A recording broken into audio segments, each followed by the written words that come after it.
にちは。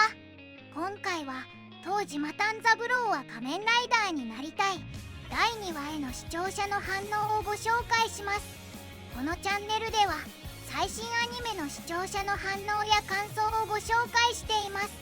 みんなの解釈や考察を知るとアニメ視聴の楽しみが増えると思いますので、ぜひ最後までお楽しみください。今週もめちゃくちゃ面白かったじゃねえか。今季一番面白いわ。津田健次郎とかいうもはや声がいいだけの面白おじさんと化したおじさん好き。2話もくっそ面白かった。ストロンガー見たことないけど女ライダーなんかいたんだな。タックルは仮面ライダーには含まれない。昭和ライダーに女ライダーはいません。これぐらい振り切ってると面白い。めちゃくちゃ内容濃くて笑ったわ。エンディング前までだけでもすごかったのにその後もすげえ。電波なやつ、タックルは死んでない。この会話の通じなさ最高。あんな地味そうな生徒の告白にもキュンとしてしまう先生。可愛いかよ。やっぱ今季ではこれが一番だな。1話視聴前は即切り候補だったが、2話も普通におもろかったな。怪人だけは実在する世界観なの。人一杯のところで先生は生着替え、社長ショッカーはマスク脱ぐ。それでもバレない世界なのね。おもろいからいいけど。仮面ライダーほぼ知らないのに2話も面白かったわ。もう予告だけで面白い。当時は変じゃなかったんだろうけど、今だと電波人間って別の意味合い持ってしまってて、さらに笑えるわ。作中でもネタにされてたな。電波人間が現代では違う意味に聞こえちゃうの面白いな。ゆり子先生の父ちゃんも普段から S マークのシャツとかなかなかの高のものだな。仮面ライダーあるある知らんかったけど YouTube で見たら本当にタックルじゃなくてタックって言ってんのな。みんなその場で変身するの面白すぎる。正体格好きないんかいって思ったけど、よくよく考えればあんまりなかったわ。あれを変身と言えるのかは別として、ギャグアニメやな。面白い。さすがに仮面ライダー以外の元ネタは知らんが、仮面ライダーは人の知らないところで戦っている。007のジェームズ・ボンドも人の知らないところで戦っている。エージェントやスパイが人の知らないところで戦ってるから世界は平和なんだ。エージェントが核兵器のボタンを押すのを防いでいるとも言える。石切り場でよく戦ってたような。あと浄水場な。このアニメにはどうしようもない感が足りない。どうしようもない感、よく猿にふさわしい言葉だ。現実ならショッカー戦闘員を作れるだけでもかなりのオーバーテクノロジーだわね。練習費で面白さ増すとか。当時マタンザブローが無双する作品かと思ったら違った。しかし俺も殴られたんだがワワロタでショッカーの本物がいるのかよ。茅野さんにカード引いたな。完全復活で嬉しい。ライデンってちゃんとしたアニメ作れるんだな。ルローニケンシンはバスタードもだいたい65点くらいのイメージだな。雷電史上で文句なく一番面白いかも。アルスラーン戦記の悲劇を思い出す。このアニメスタッフが楽しんで作ってる感あっていい感じやな。原作者が楽しんで描いててスタッフが楽しんで映像化してる。これって最強では。きっと声優も楽しんでる。自分をスーパーマンだと思ってるやつ、自分をスパイダーマンだと思ってるやつ、自分をバットマンだと思ってるやつ、自分をジョーカーだと思ってるやつ、自分をダース・ベイダーだと思ってるやつ、何でも作れるな。元祖はキックアスカ。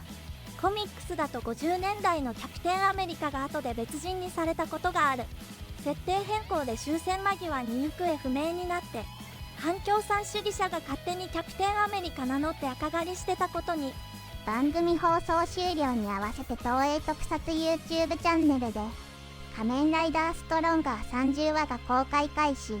東映さん何してんの。アロタ偶然だろ。つべの東映公式も仕事早いな。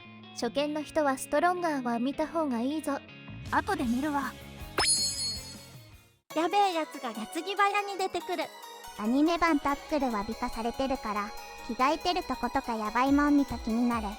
正直アニメの絵の先生めっちゃ丸けるから困らない。声がかやのんなのもよし。変な女やってるかやのんやんやね。実際タックルって女児人気すごかったのかな。教えて当時を知るとし。兄貴でもいないと女児は特撮見ない時代なのよ。当時は女キャラのおもちゃ売れなかったから、今では恐ろしい値段で取引されてる。ああ、もうめちゃくちゃだよ。ショッカーの戦闘員は人間の 1.5 倍の力を持ってるぞ。強いぞ。本物もいるとか狂気が加速する。まあでもショッカーの戦闘員ってソロならおやっさんでも倒せるよね。おやっさん強いよ。こんなかっこいい感じのショッカーの戦闘員で引きってなかなかないですよ。津田家兄貴も堂々とショッカーごっこできるからちょっと楽しくなってきただろ。なんていうか本物しかいねえのかこの作品は。本物のショッカーがいるなら本物のライダーもいたりするのか。本物のショッカーがいるからなりきり物の世界観じゃねえ。本物の世界観に異常者が紛れ込んだ物語なんだよ。フィクションとして仮面ライダーという番組があり、かつショッカーという謎の組織が存在する世界だ。本物のショッカーが存在するのを知らないね。仮面ライダーっていうフィクション番組作ったら偶然本物のショッカーと全く同じ組織を劇中内で作っちゃって、それを見た本物ショッカー側はバッタ人間作るの止めとこうって流れで、本物ライダーが存在しないって展開だったらおもろいな。もしかしてこのアニメ本当に面白いんじゃないか。よく猿作品のとにかく熱があるところが好き。サウンドトラック真面目に欲しいわ。そりゃサントラ出すよね。本だけ音に凝ってるなら出すよね。英語のアレンジライダーかっこよかったからサントラ買うか。公式が早速タックル志望会配信開始してて人の心とかないんか。実際30話は名作だから嫌でも積み重ね必要だな。 V3 が V3 だったぞ。 V3 も本人ボイスじゃねえか。声優ご本人じゃなあか。 V3 本物宮内博じゃん。 V3 本当に宮内博さんやられてたの。 V3 は宮内さんかよ。すげえな。タックル島本澄さん、ストロンガー田中秀幸さんは豪華キャストすぎんだろ。エンドカード格好良すぎる。演歌最高。変な予告映像から超かっこいいエンドカードの温度差。お面をつけて仮面ライダーを名乗るやべえやつが主人公の作品だけに全身コスプレ、しかも公衆の面前で着替えして電波人間タックルを名乗るもっとやべえやつが出てきたけん。タックル道素晴らしい精神ですね。電波人間タックルは立派な仮面ライダーだと思ってます。ただ堂島さん殴るのは良くないな。笑い。仮面ライダーに憧れたおっさんと頭が電波人間の女教師が出てくるだけでなく、偽物に切れる本物のショッカーまで出てくる。おかしなアニメなはずなのに面白いのずるいだろ。なんだよこれ。再現度、いや作画だけじゃない。今週も作品の今日を感じました。タックルになりたいゆり子の気持ちはすごく共感できました。オリジナルを尊重して魂を受け継いで2代目になるんだもんな。私もごっこ遊びはこっち派かも。いろいろコースすぎる。笑い。今回はストロンガー、タックルのリスペクトがやばい。原曲も使いまくり。さりげなく V3 の声が宮内博さん本人。タックルの声はさすがに違ったけど、ナウシカの島本さんや制作陣の昭和ライダー愛が熱すぎてやけどしそう。電波人間タックルの量を抜いて名乗るこだわりとかすげえ熱い。このアニメ見てると間違ってるのは世の中の方なんじゃないかと思わせてくれる。